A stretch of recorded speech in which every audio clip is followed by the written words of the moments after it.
கவிஞர் வாலி வந்து ஒரு பேட்டியில் வந்து சொல்லியிருப்பாரு, ஒரு வார்த்தை வெல்லும், ஒரு வார்த்தை கொல்லும். அதாவது வார்த்தைகளை விடும்போது ரொம்ப கவனமா இருக்கணும்.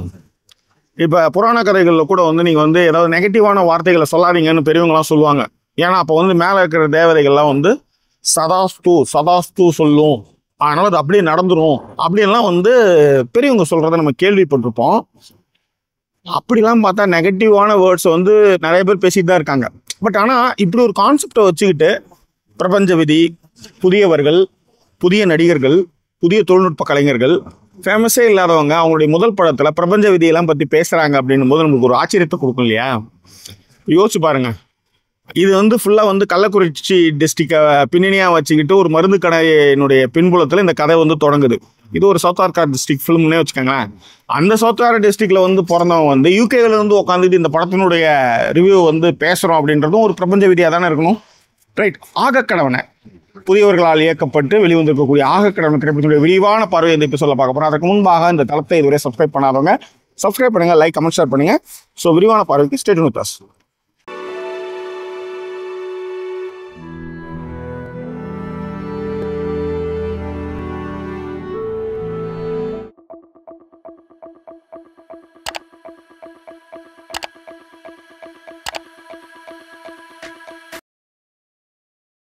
சென்னை சாலிகிராமத்தில் பிரசாத் பிரிவு தேட்டரில் ஜீரோ அதில் வந்து 2வது சீட்டு 3வது சீட்டு எண்ணிது, 3வது சீட்டு எண்ணிது. லெஃப்ட் ஹேண்ட் சைடில் வந்து வினோத், அவன் வந்து விருதாசலத்து பையன். ரைட் ஹேண்ட் சைடில் கதிர், அவன் வந்து மதுரைக்கார பையன்.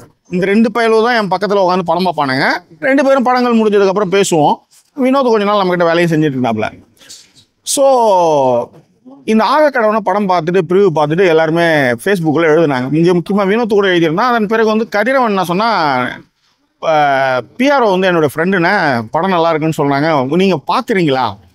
ஏன்னா நீங்கள் ஆகக்கடவனை படம் பார்க்கும்போது யூகேல எங்கடா ரிலீஸ்ன்னு நீங்கள் கேட்பீங்க. அப்போ நாம் என்ன பண்ணுறது, நம்ம வந்து யூகேல வந்து படம் ரிலீஸ் ஆனால் தான் நம்ம பார்க்க முடியும். அப்போ விமோவில் வந்து ஒரு லிங்க் இருக்குண்ணே, நீங்கள் அதை பார்த்துட்டு உங்களுக்கு பிடிச்சிருந்தா நீங்கள் ரிவ்யூ பண்ணுங்கள், ஏன்னா பிஆர்ஓ நம்ம ஃப்ரெண்டு தான் அப்படின்னு கதிர் வந்து சொன்னாப்புல. ஸோ தம்பி வினோத்தும் இந்த படத்தை வந்து நல்லா இருக்குன்னு சொல்லிட்டான். கபிலன் வந்து சுருதி டிவி கபிலன் டிக்கெட் வாங்கி கொடுக்குறான்ட்டான். ஸோ இப்போ வந்து நம்ம வந்து என்ன பண்ணணும், இந்த படம் எப்படி தான் இருக்குது அப்படின்னு பார்க்கணும். அதுவும் இல்லாத கள்ளக்குறிச்சியை மையமாக கொண்டு ஒரு கதை என்ன பண்ணியிருக்காங்க புதியவர்கள் அப்படின்ற ஒரு ஆர்வம் மேலோங்கிச்சு, ரைட்? படத்துடைய கதை என்ன அப்படின்னு பார்த்தீங்கன்னா, ஒரு கடனை அடைக்கணுன்றதுக்காக பணத்தை வாங்குறாங்க, அந்த பணத்தை பறி கொடுக்குறாங்க. அந்த பணத்தை பறி கொடுத்தது கூட மட்டும் இல்லாமல் திரும்பவும் கொஞ்சம் பணத்தை சேர்த்துக்கிட்டு ஒரு செட்டில்மெண்ட்டுக்காக நண்பர்கள் ஒரு இடத்த நோக்கி போயிட்டு இருக்காங்க. அப்போ அவங்களுடைய பைக் வந்து பஞ்சர் ஆகுது. அந்த பஞ்சர் ஆனதுக்கு பிறகு அவங்க பெரிய பெரிய பிரச்சனைகளை சந்திக்கிறாங்க. அந்த பிரச்சனைகள்லேருந்து அவர்கள் வெளிவந்தார்களா இல்லையா அப்படின்றது தான் ஆகக்கடவனை திரைப்படத்துடைய கதை. புதிய நடிகர்கள் நடித்து வெளிவந்திருக்கக்கூடிய திரைப்படம் ஆகக்கடவனை ரொம்ப இயல்பாகவே ஹீரோ நடிச்சிருந்தார். உண்மையிலே வந்து கோபங்கள்லாம் படாத, வார்த்தை விடாத அப்படின்னு சொல்கிற விஷயங்களா இருக்கட்டும். அயனா கோயிலில் உட்காந்துக்கிட்டு இப்போ நம்ம இங்கே வந்து உட்காந்துருக்கிறதே பிரபஞ்ச விதி தான். இப்போ உதாரணத்துக்கு மருந்து கடையாருக்கு மட்டும் வந்து ஒரு பையன் பிறந்தா யோசிச்சுப்பார், அவர் நம்மளுக்கு வந்து இந்த கடையை விற்க போகிறதில்ல அப்படின்ற மாதிரியான நல்ல இன்டலெக்சுவலான விஷயங்கள், மிக முக்கியமாக வந்து லைஃப் எக்ஸ்பீரியன்ஸை வந்து பகிர்ந்துக்கிற மாதிரியான திரைக்கதை, அதுலக்கான டயலாக்ஸு, நடிகர்கள், முக்கியமாக அந்த பஞ்சர் கடையில் இருந்த அந்த டீ வாங்கின்னு வர்ற பையன், பஞ்சர் ஓட்டுற பையன், அதன் பிறகு இருக்கிற 3 பேருமே ரொம்ப நல்லாவே நடிச்சிருந்தாங்க. ஹீரோ அந்த பையன் வந்து அப்பப்போ கோவப்படுற பையனும் ரொம்ப நல்லாவே நடிச்சிருந்தார். ஏன்னா அவங்க பேரெலாம் எனக்கு ஞாபகம் இல்லை. ஆனால் ஹீரோவை நடிச்சிருந்தவர் கொஞ்சம் விவரமாகவும் தெளிவாகவும் அதை வந்து பேசினார். அந்த பிரபஞ்ச விதியை வந்து கரெக்டாக பேசுனது வந்து ரொம்ப நல்லா இருந்தது. ரொம்ப கேஷுவலாக நம்மளுடைய லைஃப் எக்ஸ்பீரியன்ஸோடு அதை வந்து கேர் பண்ணி மிங்கிள் பண்ணி பேசுனது வந்து ரொம்ப நல்லாவே இருந்தது. முக்கியமாக இந்த படத்தை தாங்கி நிறுத்துறதுன்னு பார்த்தீங்கன்னா லியோ வி ராஜாவுடைய ஒளிப்பதிவு. உண்மையிலே நிறைய ஷார்ட்ஸ் வந்து ரொம்ப நல்லா இருந்தது. என்னது ஒத்தடி பாதை மாதிரி ஒரு இடத்துல வந்து அந்த குட்டி யானையில் வந்து வண்டியை ஏற்றின்னு போகிறது, நிறைய விஷயங்கள் வந்து ரொம்ப நல்லா ஷார்ட்ஸ்லாம் ரொம்ப நல்லாவே இருந்தது. ஸோ ஒளிப்பதிவாளர் படத்திற்கு மிகப்பெரிய பலமாக இருக்கார். படத்தொகுப்பு வந்து சுமித் பாண்டியன் மற்றும் பூமேஷ் தாஸ். சுமித் பாண்டியன் மற்றும் பூமேஷ் தாஸ் இந்த படத்திற்கான எடிட்டிங்கை பண்ணியிருக்காங்க. சாந்தன் அன்பழகன் வந்து இந்த படத்திற்கான இசை மற்றும் பின்னணி இசையை பண்ணியிருக்காரு. பட் லோ பட்ஜெட் படம், ஒரு ஷார்ட் ஃபிலிம் மாதிரியான ஃபீல் கொடுக்குற ஒரு படம் தான். ஆனால் கூடுமான வரை வந்து ஒரு சினிமா கிராமரை ஓரளவுக்கு தெரிஞ்சவங்க பண்ணால் அப்படி இருக்குமோ அந்த மாதிரி தான் பண்ணியிருந்தாங்க. ஏன்னா ரொம்ப லோ பட்ஜெட்டான ஒரு ஃபிலிமு. ஆனால் நீங்கள் கதையும் கதாபாத்திரங்களும் சரியாக பண்ணும்பொழுது நிஜமாகவே அந்த படத்தை ரசிப்பாங்க அப்படின்றதுக்கு இந்த திரைப்படம் வந்து ஒரு எடுத்துக்காட்டு, ரைட்? ஸோ அந்த வகையில் வந்து தர்மா வந்து உண்மையிலே வந்து இந்த திரைப்படத்தை வந்து சிறப்பாகவே இயக்கியிருக்கிறாரு, ரைட்? இப்போ இந்த படத்தில் மைனஸ் பாயிண்ட்னு ஒன்று இருக்குல்ல. இப்போ டெக்னிக்கலாகவும் சரி, புதியவர்களை இயக்கிய திரைப்படம் அப்படின்னு சொல்லும் போதும் சரி, ரொம்ப எல்லாமே கரெக்டாக போயிடுச்சு. மைனஸ் பாயிண்ட் அப்படின்னா, இப்போ உதாரணத்துக்கு நான் ஏன்னா நம்ம கனெக்ட் ஆகுறதுன்னு ஒரு விஷயம் இருக்குல்ல, அந்த கனெக்டில் தான் நம்ம வந்து மிஸ் பண்ணுவோம். இப்போ உதாரணத்துக்கு பஞ்சர் எங்கே ஒட்டுவோம்? நம்ம சாலை ஓரத்தில் தான் எப்படியா இருந்தாலும் ஒரு பஞ்சர் கடை இருக்கும்.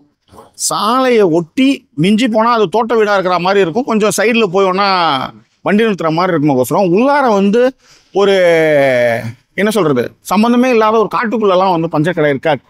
இது முதல் விஷயம். என்ன மெயின் ரோட்லேருந்து பக்கம்னு ஒரு டயலாக்ல சொன்னால் கூட என்ன அது அந்தளவுக்கு பக்கத்தில் இல்லைன்ற மாதிரி தான் எனக்கு ஒரு ஃபீல் வருது. இது ஒன்று. ரெண்டாவது, மாருதியிலே காரை நான் சர்வீஸ் கொடுத்தா கூட வந்து அன்னைக்கு காலையில் விட்டுட்டு அங்கேயே இருந்து வண்டியை மாற்றிக்கிட்டு அதுக்கப்புறம் தான் கிளம்புவேன். இவங்க சோறு சாப்பிட்றதுக்கு ஐநா கோயிலுக்கு போயிடுறாங்க. வண்டியை விட்டுட்டு நேராக வந்து அது பேர் என்ன மோட்டர் கொட்டாயில் போய் சாப்பிட்றாங்க, குளிக்கிறாங்க. அந்த மாதிரி இடங்கள்ல தான் வந்து பார்த்தீங்கன்னா லாஜிக் மிஸ்டேக்ஸ் நிறையவே இருக்குது. இப்போ ஒரு பொருளை நீங்கள் ஒரு முறை பறி கொடுத்தீங்கன்னா அதில் நீங்கள் எவ்வளோ கவனமாக இருப்பீங்க? இவ்வளோ அலட்சியமாக இருக்கிறது வந்து எனக்கு தெரிஞ்சு இவ்வளோ இன்டெலெக்சுவலாக பேசிட்டு எப்படி இவ்வளோ அலட்சியமாக இருக்கிறீங்கன்றது தான். ஆக நீங்கள் எடுத்த வகையிலையும் ப்ரெசென்ட் பண்ண வகையிலையும் ரொம்ப சிறப்பாக இருந்தாலும் லாஜிக் மிஸ்டேக்ஸை வந்து நீங்கள் வந்து கண்டிப்பாக கவனிச்சிருக்கணும், பார்த்துருக்கணும்னு நான் சொல்லுவேன். ஏன்னா நீங்கள் வந்து இன்னும் கொஞ்சம் யோசிச்சிருந்தீங்கன்னா ரொம்ப அழகாக வந்திருக்கும் அந்த படம். அந்த மாதிரியான ஒரு விஷயத்தை நீங்கள் பண்ணியிருந்தீங்கன்னா இன்னும் நல்லா இருந்திருக்கும் அப்படின்றது என்னுடைய அபிப்பிராயம். What is the conclusion of this movie அப்படின்னா, ஒரு நிலச்சுவாந்தார், ஒரு பெரிய பண்ணை உள்ள ஆள், அவரு பக்கத்தில் நியாயங்களோ இல்லை ஒரு காதில் பூசுத்துற மாதிரியான விஷயங்களை தான் நிறைய பண்ணாங்க. நீங்கள் தாராளமாக என்ன வேணாலும் நீங்கள் பேசலாம். ஆனால் அதுக்கேற்ற மாதிரி நம்புற மாதிரியான விஷயங்கள் படத்தில் வந்துருந்தோம்னா ரொம்ப நல்லா இருந்திருக்கும். நல்ல ட்ரை, புதியவர்கள், நல்ல நடிப்பு, நடிக்கிறாங்கன்னே தெரியாத அளவுக்கு நல்லாவே நடிச்சிருந்தாங்க புதியவர்கள். நல்ல கேமரா கோணங்கள், இசை எல்லாமே இருந்தாலும் கூட லாஜிக் மிஸ்டேக்ஸ் நிறையா இருக்கிறதுனால இந்த படம் எனக்கு செட் ஆகலை. ஆனால் ஒரு புதியவர்கள் வந்து மிஸ்டேக்ஸ் இல்லாமல் ஓரளவுக்கு ட்ரை பண்ணியிருக்காங்க அப்படின்னு நீங்கள் வந்து இந்த படம் பார்த்து உங்களுக்கு அதை ஃபீல் கூட வரலாம். Maybe I am right or wrong. ஆனால் நிறைய லாஜிக் மிஸ்டேக்ஸ் இருக்கும்போதும் இவ்வளோ தெளிவானவர்கள் வந்து ரொம்ப லேகான ஒரு விஷயத்தில் அலட்சியமாக இருக்கிறது இதில் ஏற்புடையதாக எனக்கு இல்லை, ரைட்? ஸோ இதுதான் என்னுடைய கன்க்ளூஷன்ஸ்.